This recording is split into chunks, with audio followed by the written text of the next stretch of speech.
Shalom, puji Tuhan. Bapak Ibu Saudaraku yang saya kasihi dalam Tuhan Yesus Kristus, dalam perjumpaan kita dalam acara Menara Doa ini, tema yang saya bagikan kepada Bapak Ibu untuk kita baca, kita pikirkan, kita renungkan, yaitu tema yang simpel, namun kita akui berat. Judulnya adalah Finishing Well.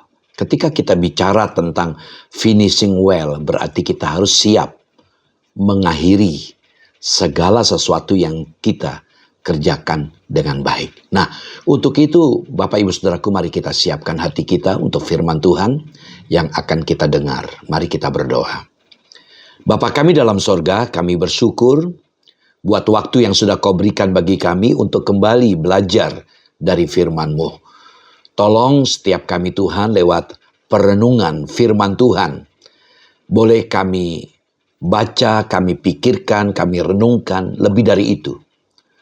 Boleh mendorong setiap kami untuk memiliki sikap hati-hati kami dalam menjalankan kehidupan kami sebagai orang-orang percaya dimanapun kami ditempatkan.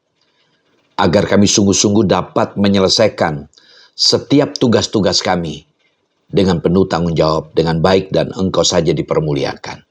Terima kasih Bapa, mohon urapan Tuhan untuk hamba-Mu yang sangat terbatas ini. Biarlah kekuatan dari Tuhan menyertai dan boleh menjadi berkat. Terima kasih Bapa. Dalam nama-Mu Tuhan Yesus kami berdoa. Haleluya. Amin.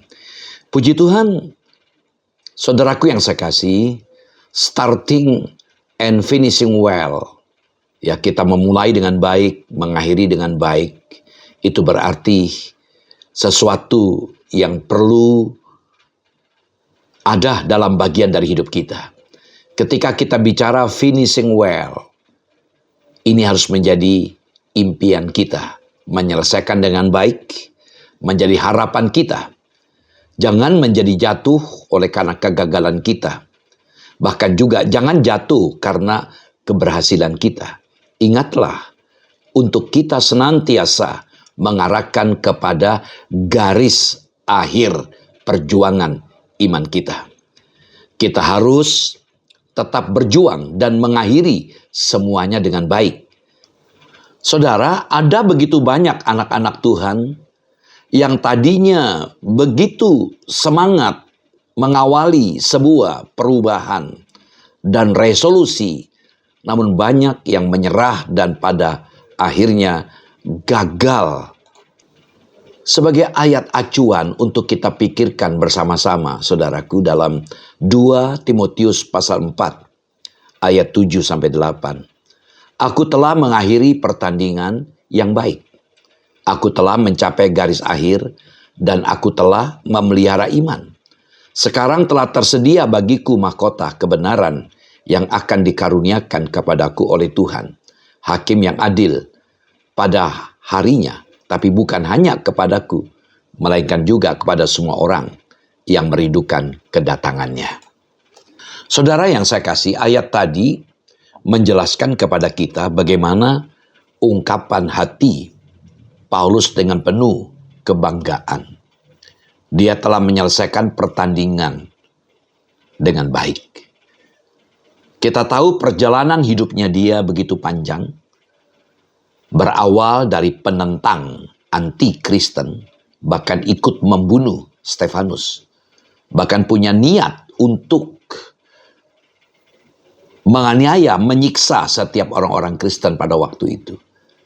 Justru saat dia memiliki tekad dan surat rekomendasi dari pemerintah sudah keluar, justru Tuhan tangkap dia. Dan dia melayani. Dalam pelayanannya begitu banyak derita, penderitaan. Sampai di penjara. Dan ayat tadi menjelaskan kepada kita, saudaraku. Di penjara lagi menunggu eksekusi di mana dia akan dibunuh. Dengan penuh bangga dia berkata, aku telah mengakhiri pertandingan dengan baik. Dan mahkota sudah disediakan bagi dia. Saudaraku yang saya kasih, pada tahun 1950, ada 3 hamba Tuhan yang luar biasa di Amerika, yaitu Charles Copleston, Brown Clifford, dan Billy Graham. Saudara, orang-orang pada waktu itu dikala mereka mau mengikuti ibadah dari ketiga hamba-hamba Tuhan ini harus antri, saudara. Tapi apa yang terjadi di kemudian hari? Ternyata yang pertama yang namanya Charles menjadi seorang ateis dari seorang pemberita kabar baik. Lalu yang kedua Brown Clifford akhirnya menjadi seorang pecandu alkohol. Dan dari tiga hamba-hamba Tuhan yang tahun 1950 dipakai oleh Tuhan secara luar biasa, hanya satu yang menyelesaikan pertandingan yang baik, mencapai garis akhir dan menerima mahkota kehidupan, yaitu Billy Graham. Luar biasa. Nah, saudaraku, ini menjadi perenungan bagi kita. Bahkan dalam pertemuan leadership diungkapkan hanya 15% sampai dengan 20% para pemimpin yang menyelesaikan sampai kepada akhir dari pertandingan dan menerima mahkota kehidupan. Berarti yang 80% bagaimana ini menjadi peringatan yang begitu kuat untuk kita. Dan biarlah ini menjadi peringatan untuk kita semua. Untuk kita benar-benar menyelesaikan pertandingan yang baik dan sampai kepada garis akhir dan juga memperoleh mahkota kehidupan. Lalu pertanyaan apa yang akan kita lakukan? Ini sesuatu yang perlu kita pahami. Betapa perlunya kita menyadari bahwa waktu kita ini sangat terbatas. Seperti yang diungkapkan oleh firman Tuhan dalam 1 Petrus pasal 1 ayat 24 sampai 25. Sebab semua yang hidup adalah seperti rumput, dan segala kemuliaannya seperti bunga rumput. Rumput menjadi kering dan bunga gugur, tetapi firman Tuhan tetap untuk selama-lamanya. Inilah firman yang disampaikan Injil kepada kamu. Dari ayat ini kita bisa melihat semua yang hidup seperti rumput. Ya, dan semua akan sirna. Jadi hidup dunia ini tidak menjanjikan hal-hal yang kekal. Dan kita tidak bisa mengatur waktu itu. Dan firman Tuhan itu yang kekal, yang abadi. Karena itu kita tidak bisa menahan jam waktu kehidupan kita. Ya, kesempatan tidak bisa diulang. Efesus 5 ayat 16, pergunakanlah waktu yang ada karena hari-hari ini adalah jahat. Jadi kita diingatkan oleh Paulus, orang yang bijaksana adalah orang yang mampu menggunakan waktu yang ada, yang diberikan kepada dia. Sementara waktu kita terbatas. Perhatikan kata pergunakanlah. Kata pergunakanlah dari kata Yunani, kata dasar agorazo. Kata agorazo dalam bahasa Inggris diterjemahkan tebuskanlah. Sementara kata waktu itu kata kairos. Dalam teks Yunani ada 3 waktu yang menonjol, yang sering kali digunakan. Kata aion itu waktunya Tuhan. Hanya Tuhan yang memiliki itu waktu yang kekal. Yang kedua kronos. Dari kata kronos muncullah kata kronologi. Waktu yang berputar. Ada titik temu. Ya, hari ini malam, besok pagi, lalu siang, sore, malam, terus waktu berputar. Tapi kalau kairos itu waktu yang tidak bisa diulang dan tidak bisa kembali.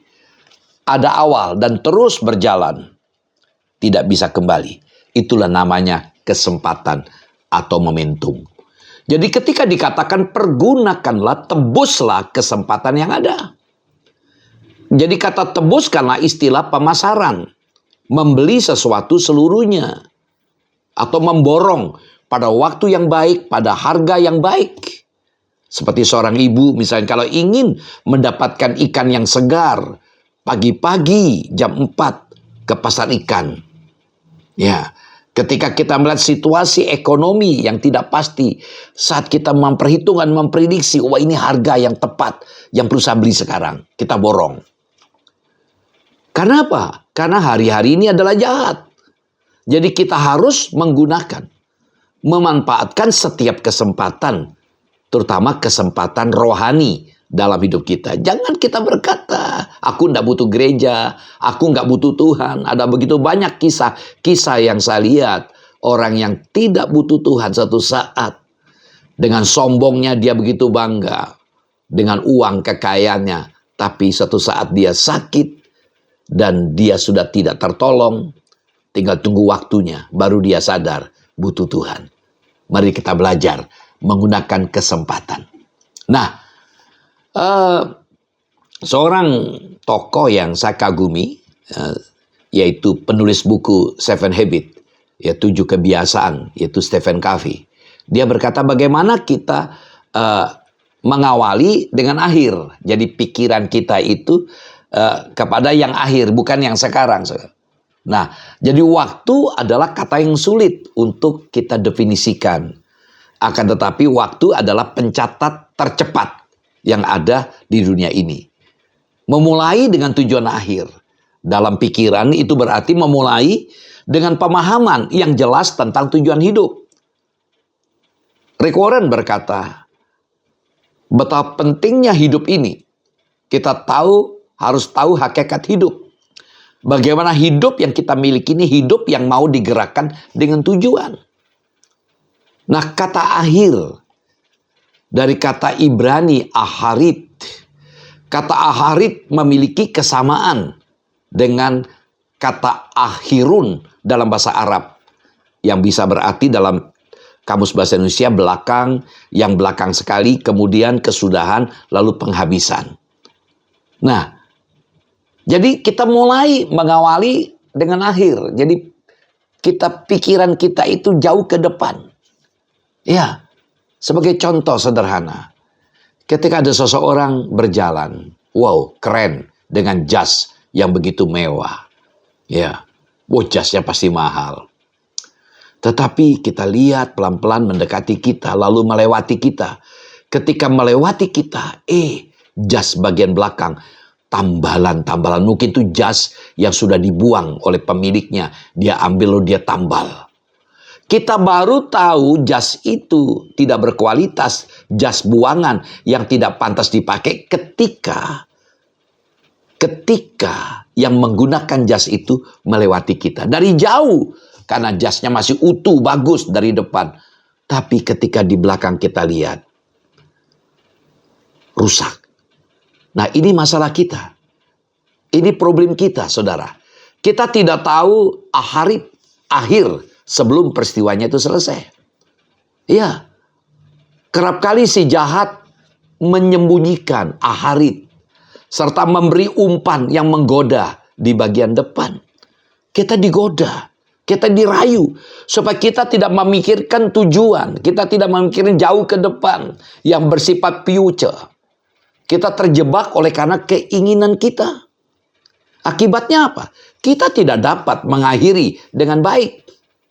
Artinya kita tidak akan memiliki finishing well. Karena kita jatuh ke dalam pencobaan yang begitu menarik di bagian depan. Ya biasa begitu kan?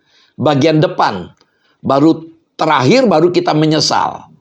Nah, saudaraku, kita melihat di sini. Ayat yang menarik untuk kita pikirkan. Yakobus pasal 1 ayat 13 sampai 15. Yakobus 1 ayat 13 sampai 15. Apabila seorang dicobai, janganlah ia berkata, pencobaan ini datang dari Allah. Sebab Allah tidak dapat dicobai oleh yang jahat. Dan ia sendiri tidak mencobai siapapun. Tetapi tiap-tiap orang dicobai oleh keinginannya sendiri. Karena ia diseret dan dipikat olehnya. Dan apabila keinginan itu telah dibuai, ia melahirkan dosa. Dan apabila dosa itu sudah matang, ia melahirkan maut. Amin. Nah, saudaraku, coba kita lihat dengan teliti ayat ini, saudaraku. Kita mulai dari ayat yang ke-14. Kita lihat tampilan ayat ini. Ayat 14. Tiap-tiap orang dicobai oleh keinginannya sendiri. Nah, lalu setelah dicobai keinginan sendiri, dikatakan, perhatikan kata ini, ayat ini. Ia diseret. Kemudian apa? Ia dipikat. Ayat 15. Ya, dibuai. Lalu melahirkan, lalu apa? Matang, lalu apa? Maut. Jadi ujungnya itu maut, kegagalan, kematian. Biarlah kita belajar di sini, Tuhan tidak pernah mencobai. Dalam Yakobus pasal 1 memang kita lihat, ya dikatakan dalam ayat 2, bahwa anggaplah sebagai satu kebahagiaan bila kita jatuh ke dalam pencobaan. Nah, kata pencobaan memang dalam teks bahasa asli itu dari kata perazo, bisa berarti pencobaan, bisa berarti ujian. Nah, bagi Allah, masalah yang kita hadapi itu adalah sebagai ujian iman kita supaya menghasilkan karakter. Tapi bagi setan, dia menggunakannya itu untuk menjatuhkan kita. Jadi kita melihat di sini juga dari ayat kita baca tadi, keinginan itu lahir dari diri kita. Setan mengaminkan, setan memperkuatkan kita. Karena itu jaga setiap hati kita. Nah, hari ini kita belajar dari dua kasus. Studi kasus pertama, kita belajar dari Salomo. Ya, dalam 1 Raja-Raja pasal 3 ayat 5 sampai 14. Sungguh luar biasa. Tuhan memberikan atau mengaruniakan Salomo suatu permintaan. Dan Salomo memanfaatkannya. Ya saudaraku, ini sesuatu yang menarik. Tuhan ketika di Gibeon menampakkan diri kepada Salomo, apa yang kau inginkan, mintalah. Salomo tidak gegabah dan dia tidak serakah. Dia tidak mengutamakan kepentingan pribadinya. Satu permintaan Salomo itu adalah dia memohonkan hikmat, kebijaksanaan, supaya dia bisa memerintah dengan baik dan demi kebaikan rakyatnya. Dan dia tidak mencari untung. Luar biasa. Kita tahu, saudaraku, kalau kita ingin melihat karakter seseorang, lihatlah orang itu pada saat dia berkuasa. Di sini Salomo tidak menggunakan kekuasaannya untuk mencari untung. Dia betul-betul menjaga hatinya untuk menepis segala kepentingan pribadi untuk memberkati rakyat yang dia pimpin. Sungguh luar biasa, Salomo memulai dengan baik, tapi dia mengakhiri dengan buruk. Sangat disayangkan. Kepemimpinan yang luar biasa, Salomo gagal. Kenapa? Dia tidak taat. Dalam 1 Raja-Raja pasal 11 ayat 3 sampai 4 kita mendapatkan data di situ. 1 Raja-Raja pasal 11 ayat 3 sampai 4 demikian firman Tuhan, Salomo mempunyai 700 istri dari kaum bangsawan dan 300 gunde. Istri-istrinya itu menarik hatinya daripada Tuhan. Sebab pada waktu Salomo sudah tua, istri-istrinya itu mencondongkan hatinya kepada allah-allah lain, sehingga ia tidak dengan sepenuh hati berpaut kepada Tuhan Allahnya seperti Daud ayahnya. Saudara, dari ayat kita bisa melihat di awal-awal pernikahannya Salomo tetap menjaga hati hubungan pribadi dengan Tuhan. Dia tetap mendirikan mezbah, bergaul dengan Tuhan. Dan dia melakukan ekspansi pengembangan kerajaan. Dan raja-raja di sekitar membangun persahabatan. Bahkan raja memberikan anaknya. Sehingga kita tidak kaget 700 istri dengan 300 selir.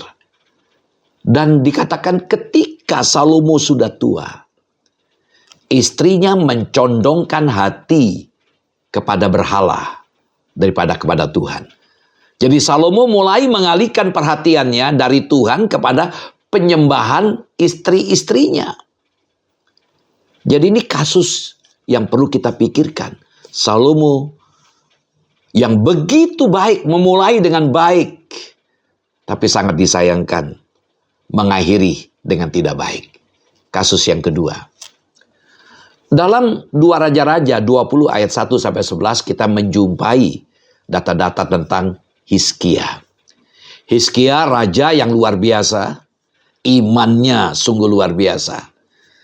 Ya, ketika Nabi berkata, Tuhan berbicara lewat nabinya, dia akan mati. Dan dia mohon anugerah Tuhan supaya Tuhan memperpanjang umurnya. Dan ajaib, 15 tahun Tuhan memperpanjang umurnya dan dia tidak mati. Sungguh luar biasa. Hidup doanya.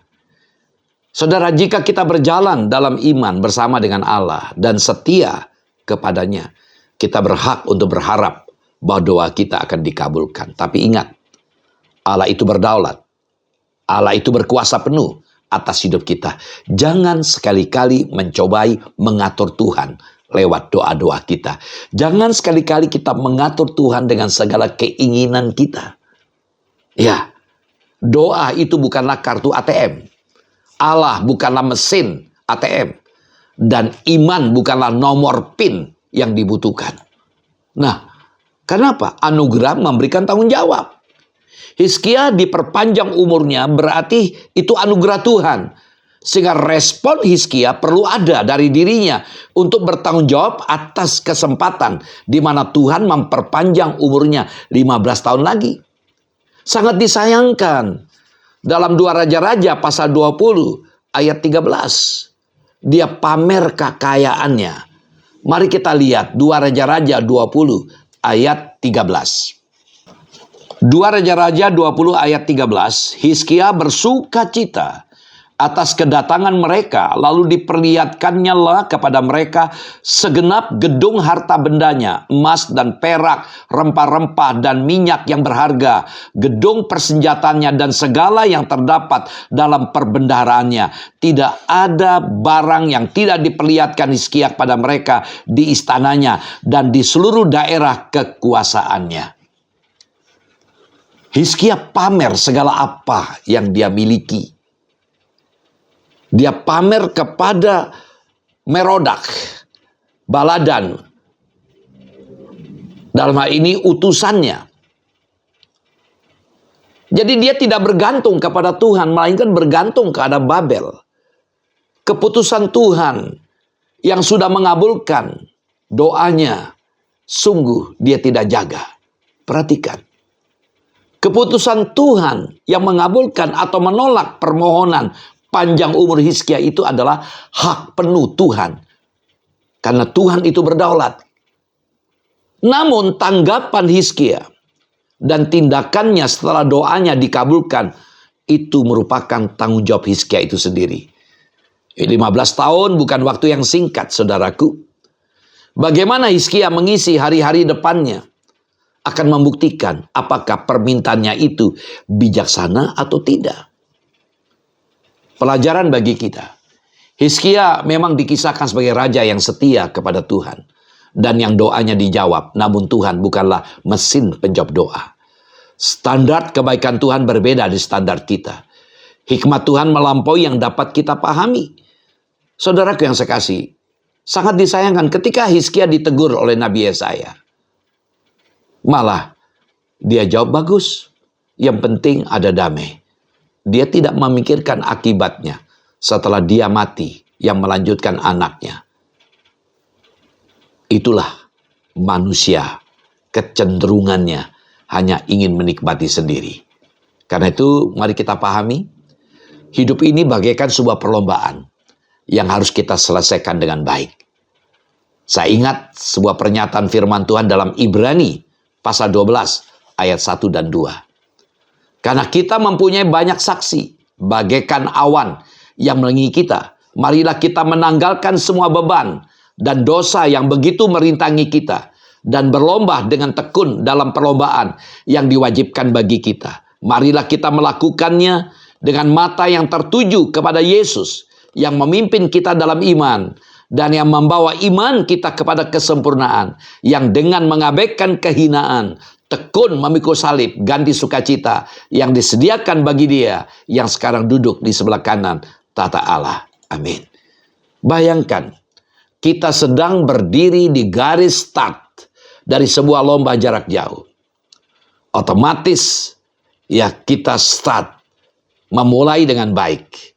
Suasana kegembiraan begitu terasa. Kita melihat semua atlet meregangkan ototnya, menyesuaikan perlengkapan mereka, dan menatap kemenangan mereka. Namun tidak seperti lomba biasa, ini adalah maraton iman. Dan garis finish terletak bukan pada kemuliaan duniawi, tapi pada kehidupan kekal bersama dengan Tuhan.